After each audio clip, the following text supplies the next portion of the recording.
Hello everyone, welcome back to Edubbey Global Solution. Today we'll be discussing what is known as population. What do we understand by population? Let us go into our slide. Here we have the definition of population. What do we mean by population? Population can be defined as the total number of people living in a geographical area at a particular period of time. How do we mean? That is the total number of people inhabiting a specific area. Now we move to the next slide after the definition of population. What do we have? We have the factors affecting population growth. What are the factors that is affecting the growth of the number of people inhabiting a specific area? Here we have the average number of children born in the country each year compared to the total population of an economy. That is the one that is usually expected as the number of births for every 1,000 people in the population. This is known as what? Known as birth rate. Now we have the second one, the number of people who die each year compared to 1,000 people of the population of an economy. This is known as what? It is known as death rate. Now we have the remaining migration, that is, it measures the differences between the number of people entering, which is known as immigration, and the number of people leaving, that is, emigration, the country. Now, the three factors affecting population is now identified as what? Birth rate, death rate, and what? And net migration. Now we are good to go. We'll move to the next slide. Moving to the next slide, we now have the reasons for different birth rates in different countries. Why do we have different birth rates in different countries? What are the reasons for different birth rates? Now here we have the climate. Does climate serve as the reason for different birth rates? Of course, no, it can't be. We have the living standard. Of course, improved quality and availability of food, housing, clean water, and medical care can also result in fewer babies dying. Now we have here contraception. Of course, increased use of contraception and legalization of abortion can reduce birth rate in developed countries. Here is also one of the reasons for different birth rate in different countries. We have healthcare here. Does healthcare serve as the reason for different birth rate? Of course, no. Here we have marriage. Of course, in developed country, people are tending to marry later in life, so birth rate may be reduced. Now we have custom and religion here. For many religion beliefs don't allow the use of contraceptive pills, so birth rate in those countries will increase. Now let us check this. So those are the reasons for different birth rate. We move to the next slide. We have the reason for different death rate also in different countries. Why do we have different death rates? Also here we have medical advances and healthcare. Of course, lack of medical care and infrastructure in less developed countries continue to be a cause for high death rate. We also have natural disasters and war. Of course, flood, earthquake, and famine due to lack of rain and poor affairs can also increase death rate. We also have living standard also, just as birth rate.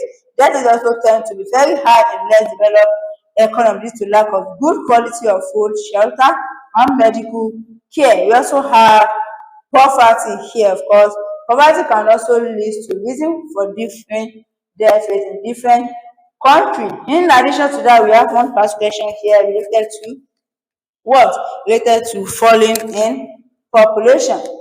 Now here, a table shows information about 4 countries, that is country A to D. As you can see here, which country is most likely to have a falling population? Which country is most likely to have a falling population? Here we have the access to healthy diet, cost of bringing up children. Here we have the country that lack access to a higher diet should be the most likely the country that have the falling distribution. Here we have they are falling. We are in country B, there is falling in access to a healthcare, and the cost of bringing up living children is rising. So B should be our answer here. Now we move to the next slide. Moving to the next slide, we also have one past question here. The United Nations predict that the population in low-income country will increase. What is likely to be a cause of this? Now, improved education for girls will lead to a small decline in birth rate. Is that so? Of course, no. Increasing number of people will migrate to higher income countries. Climate change will lead to lower food output and starvation. Modern medicine and sanitation will lead to a rapid decline in death rate. What is likely to be the cost of prediction that the population in low-income country will increase? Of course, it is because increased number of people might migrate to higher income countries. Moving to the next slide, we also have the reason for different in what? In net migration. Why do we also have different in net migration across country? We have employment and wages. Of course, people might migrate mainly to seek better job opportunities.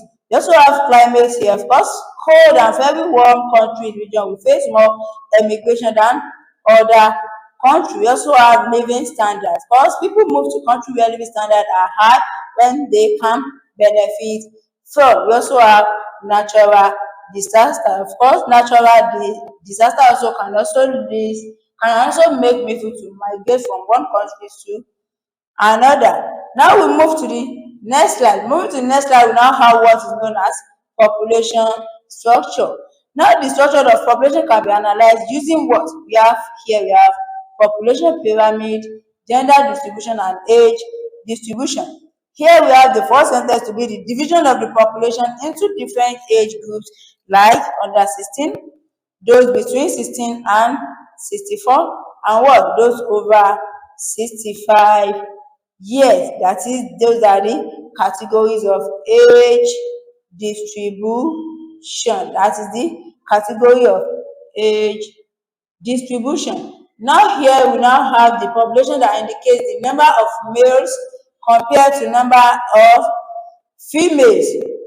Now here we have the gender distribution to be the population that indicates the number of males compared to the number of female. And we also have the diagram showing the age and gender structure of a country's population to be known as what?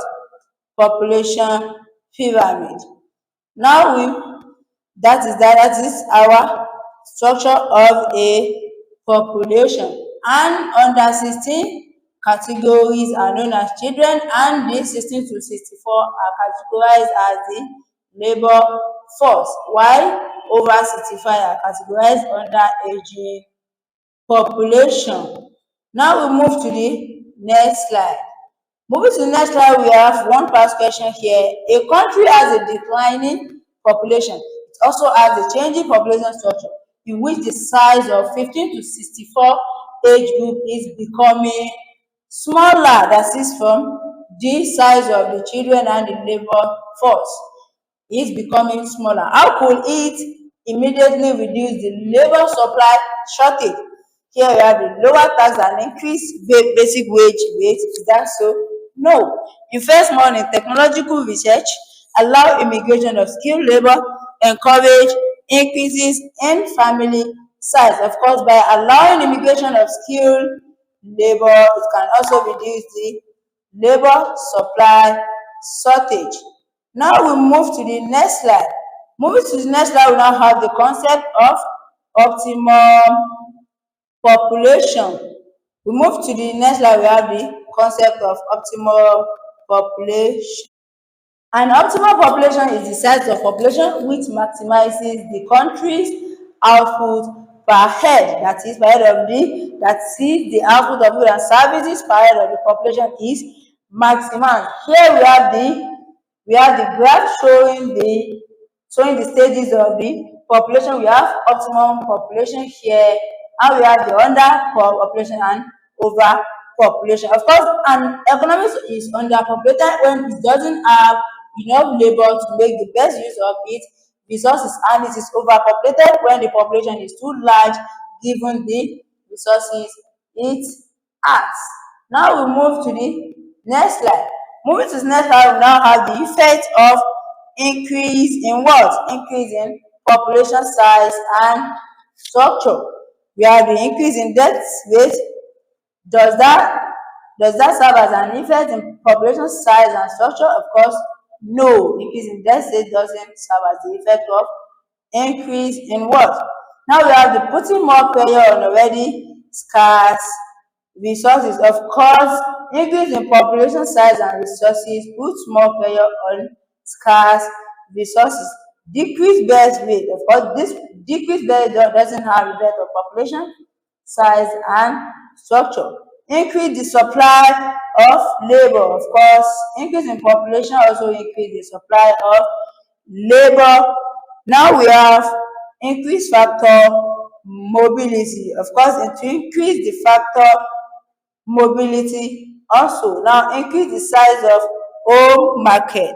Of course, it increase the aggregate demand in the long run. Now let us check.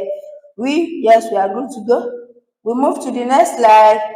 Moving to the next slide, we have two past questions here. I think it's two. What is likely to cause an immediate decrease in the size of the labor force? Now we have a fall in the average size of the families, an increase in the net immigration, a reduction in the age of retirement, a fall in the birth rate. Of course, a reduction in the age of retirement will automatically lead to a decrease in the size of the labor force. Here we have the second question to be what is the effect on an economic of net emigration of people age 20 to 40, that is we are still around our labor force category. What will now be the effect on the economic of net emigration, that is living of the people around age 20 to 40. Here we have the higher government tax revenue, a more mobile labor force, rising house prices, and aging population. Of course, we have an aging population when there is a net emigration of people in categories of labor force. Now we move to the next slide. We also have one past question here. The birth rate is in a country is higher than the death rate. What might prevent the country's population from rising? Now, when the birth rate in the country is higher than the death rate, what might prevent the country's population from rising, that is, from increasing? The death rate is rising. Is that so? No. The country's medical care improves? No. Now we have the emigration is greater than immigration, or the birth rate is falling. But when the emigration, people coming in, is greater than, that is, people going out is greater than the people moving in. That should prevent the country's population from increasing. This will be the end of the class on population. Stay tuned to our website www.edubbey.com. See you in the next class.